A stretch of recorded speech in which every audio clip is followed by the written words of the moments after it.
Election commission نے جس طرح مسلم لیگ نون سمجھ رہی تھی کہ ایک مضحکہ خیز یہ اپلیکیشن پٹیشن لے کر گئی تھی پاکستان تحریک انصاف ایک سستی شہرت کے لیے، چھوٹی حرکتیں یہ حکومت کرتی رہتی ہے اور آج جواب مل گیا ان کو الیکشن کمیشن سے۔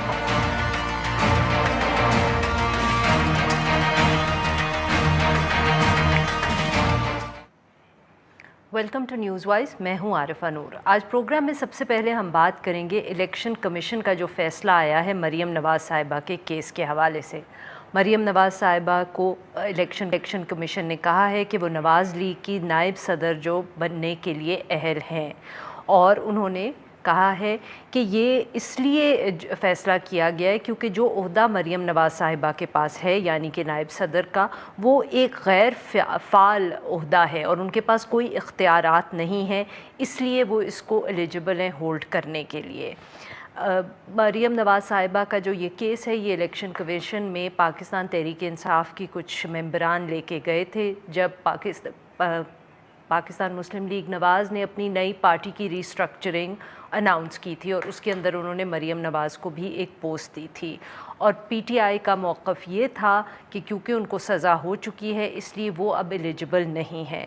آج مختصر فیصلہ آیا ہے ای سی پی کا، کہتے ہیں کہ تفصیلی فیصلہ بعد میں آئے گا، اور انہوں نے کہا ہے کہ جو آرٹیکل 62 اور 63 ہے اس کا اطلاق اس پوسٹ کے اوپر نہیں ہوتا، اس لیے مریم نواز یہ پوسٹ ہولڈ کر سکتی ہیں، مگر انہوں نے ساتھ میں یہ بھی کہا ہے کہ یہ بھی دیکھنا پڑے گا کہ جو ان کی کنوکشن ہے اور اس کی اپیلز کے ساتھ کیا ہوتا ہے سپیریئر کورٹس کے اندر، مگر اگر وہ اپ ہولڈ ہوتی ہیں تو وہ پارٹی صدر اور سیکریٹری جنرل کا عہدہ نہیں ہولڈ کر سکتی کیونکہ وہ فعال عہدے ہیں بقول ای سی پی کے۔ تحریک انصاف نے کہا ہے کہ وہ اس فیصلے کو چیلنج کریں گے کیونکہ نواز شریف صاحب کے بھی کیس میں ای سی پی نے یہی فیصلہ کیا تھا کہ کیونکہ ان کی کنوکشن ہو چکی ہے اور وہ 62 63 پہ نااہل قرار دے دیے گئے ہیں، اس لیے وہ پارٹی کا عہدہ بھی نہیں ہولڈ کر سکتے۔ اس ایشو پہ بات کرنے کے لیے آج ہمارے ساتھ موجود ہیں بیرسٹر وسیم سجاد صاحب جو سینئر قانون دان ہیں، اور ملیکہ بخاری صاحبہ جو پارلیمنٹری سیکریٹری قانون درخواست اور اس اپلیکیشن جو ای سی پی میں گئی تھی اس کے اوپر یہ درخواست خار تھیں۔ یہ پی ٹی آئی سے ان کا تعلق ہے۔ Welcome to the show both of you. Waseem sahib, یہ جو آج ای سی پی نے ڈسٹنکشن کی ہے، انہوں نے کہا ہے کہ وہ اس لیے عہدہ ہولڈ کر سکتی ہیں کیونکہ وہ ایک غیر فعال عہدہ ہے، اور یہ جو آرگیومنٹ تھی یہ غالباً پاکستان مسلم لیگ نواز کی طرف سے آئی تھی۔ انہوں نے خود کہا تھا کہ یہ جو عہدہ ہے جو مریم نواز صاحبہ کو دیا گیا ہے یہ ایک نان فنکشنل عہدہ ہے کیونکہ ان کے پاس کوئی پاورز نہیں ہے۔ یہ ڈسٹنکشن کیا قانون میں موجود ہے یا یہ ای سی پی نے خود اس پہ فیصلہ کیا ہے کہ یہ ڈسٹنکشن کی جا سکتی ہے؟ جی میرا خیال میں اس کا منظر یہ ہے کہ جب نواز شریف صاحب صدر منتخب ہوئے تھے مسلم لیگ کے، تو ان کے بارے میں ایک درخواست دی گئی تھی کہ وہ پارٹی کا عہدہ جو ہے سنبھال نہیں سکتے کیونکہ وہ کنوکٹ ہو گئے ہیں، نااہل ہو چکے ہیں۔ تو جو پارٹی ہیڈ ہوتا ہے اس کے اختیارات کچھ تو آئین میں ہوتے ہیں، یعنی کہ آئین میں ڈیفیکشن اگر ہو جائے تو پارٹی ہیڈ کو کچھ اختیارات ہوتے ہیں، قانون میں بھی کچھ اختیارات ہوں گے، جو پارٹی کا اپنا آئین ہوتا ہے، دستور ہوتا ہے، اس میں بھی کچھ اختیارات ہوں گے۔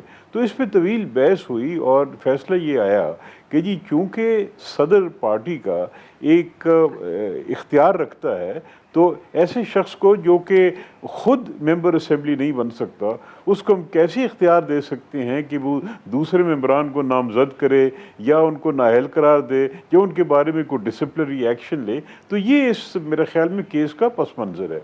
اب درخواست جب مریم نواز صاحبہ کو سینئر نائب صدر بنایا گیا تو ان کے خلاف درخواست دی گئی کہ جی یہ نائب صدر نہیں بن سکتی کیونکہ یہ بھی کنوکٹڈ ہیں۔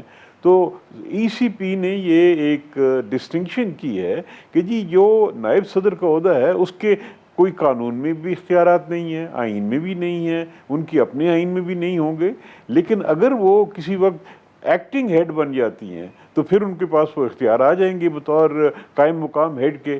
تو نواز شریف کے کیس پہ اگر نظر رکھی جائے تو پھر ان کو وہ اختیار مل جاتے ہیں جو ایک پارٹی ہیڈ کے ہوں گے۔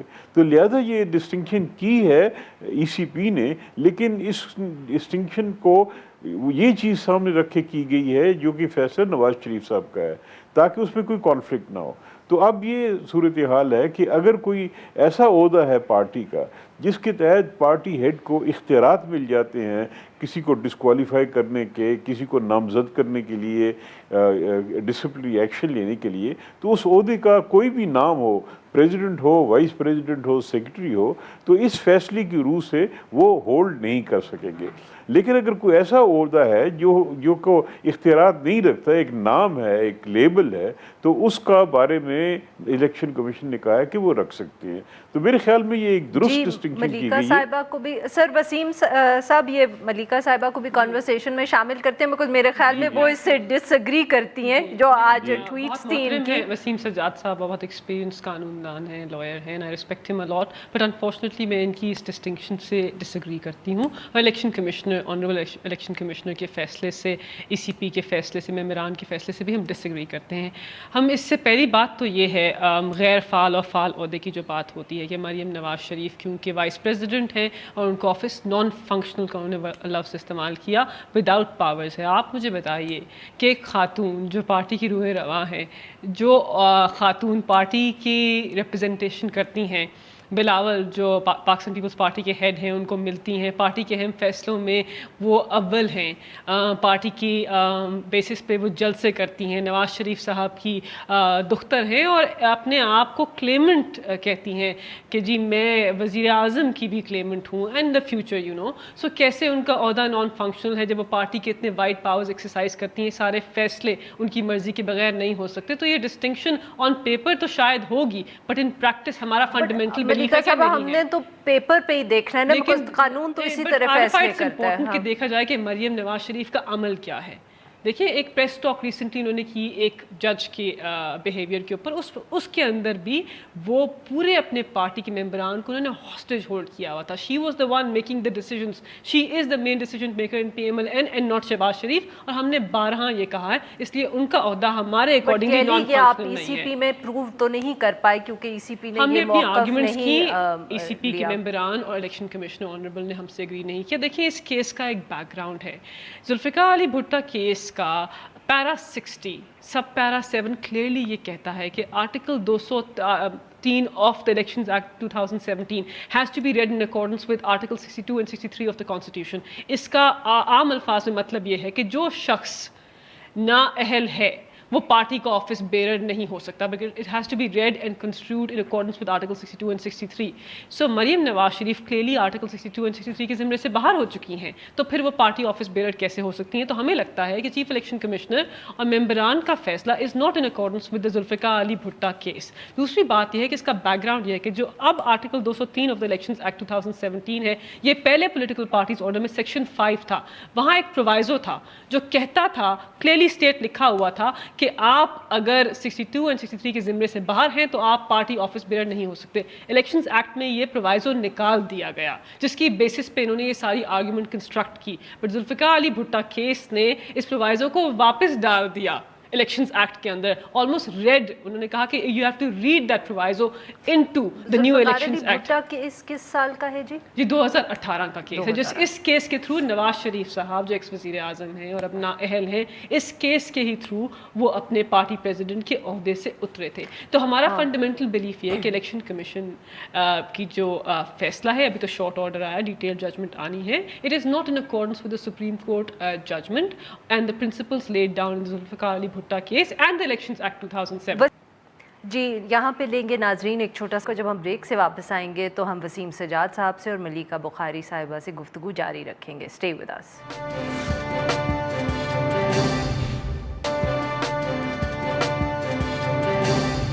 Welcome back. ہم گفتگو کر رہے ہیں وسیم سجاد صاحب سے اور ملیکہ بخاری صاحبہ سے جو مریم نواز صاحبہ کی پارٹی عہدے کے اوپر آج ای سی پی کا فیصلہ ہے۔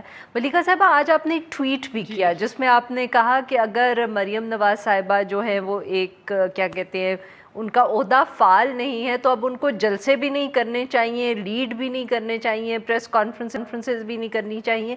ڈو یو ریئلی تھنک کہ یہ بھی ایک لیگل ایشو ہے؟